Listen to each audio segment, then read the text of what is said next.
تو کچھ لوگ تو اس کو بالکل یزید کو بری الذمہ قرار دیتے ہیں کہ بھائی وہ تو اس کا تو تھا ہی نہیں اس میں. تو اب جہاں بھی ظلم کی بات آتی ہے اس واقعے پر تو ہم کہتے ہیں یزیدیت. یہ بھی سن لیں. پہلی بات یہ ہے وہ کہتے ہیں جی نبی پاک نے فرمایا تھا جو قسطنطنیہ کی جنگ میں جائے گا تو وہ بخشا جائے گا. تو یزید چونکہ گیا تھا تو بخشا گیا تھا. تو میں نے کہا پتہ ہے آپ کو وہ پہلا قافلہ کب گیا تھا؟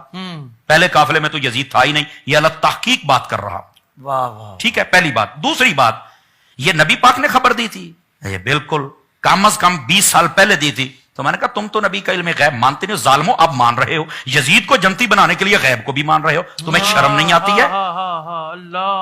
یہ دوسری بات سمجھ آ رہی نا. اور تیسری بات ہے یزید اس قافلے میں نہیں گیا تھا. وہ تو بعد میں بیٹھ کر وہاں شرابیں پیتا تھا اور بیٹھ کے جناب وہ اشعار پڑھتا تھا کہ میں بڑا خوش ہوں. وہ سارا کچھ موجود ہے کتب کے اندر. یہ تم کیوں نہیں پڑھتے ہو یار؟ تم صرف حدیث قسطنطنیہ کو دیکھ کر جناب اس کو جنت میں ڈالنا چاہتے ہو. اور ظالمو اس کو جنت میں ڈالتے ڈالتے تم خود بھی اس کے ساتھ جنت میں جاؤ گے. خدا کا خوف کرو. جی ایک وجہ یہ ہے اور اس کا پس منظر وہ بھی میں نے چند لفظوں میں عرض کر دیا. دوسری وجہ یہ ہے جو اس کو بچانا چاہتے ہیں وہ پتا کیا کہتے ہیں یزید تو وہاں تھا نہیں. اس کا کیا قصور ہے؟ وہ تو اپنی جگہ پہ. کمال والی بات. اگر وہ وہاں تھا مان لیا ابن زیاد ابن سعد ان سب نے کام کر دیا امام حسین شہید ہو گئے تو چاہیے یہ تھا نا ان سب کو پکڑ کے قتل کروا دیتا کہ جب میں نے کہا نہیں تھا تم نے یہ کیوں کیا. جی بالکل ٹھیک. تو یہ دلیل نہیں. کیا اس کی رضا پر یہ دلیل ہے اس نے کچھ نہیں کیا. دوسری بات جہاں امام حسین مدینہ میں تھے تو وہاں کا گورنر بدل دیا. مکہ میں گئے وہاں کا بدل دیا. کربلا میں گئے وہاں پر کبھی ہور کبھی ابن زیاد کبھی عمر ابن سعد کبھی شیمر ذل جوشن یہ کیوں بدلے؟ جی اس کا مطلب ہے وہ امام کا دشمن تھا. لوگ کہتے ہیں دلائل کوئی نہیں. کیوں نہیں تمہارے پاس دلائل یار؟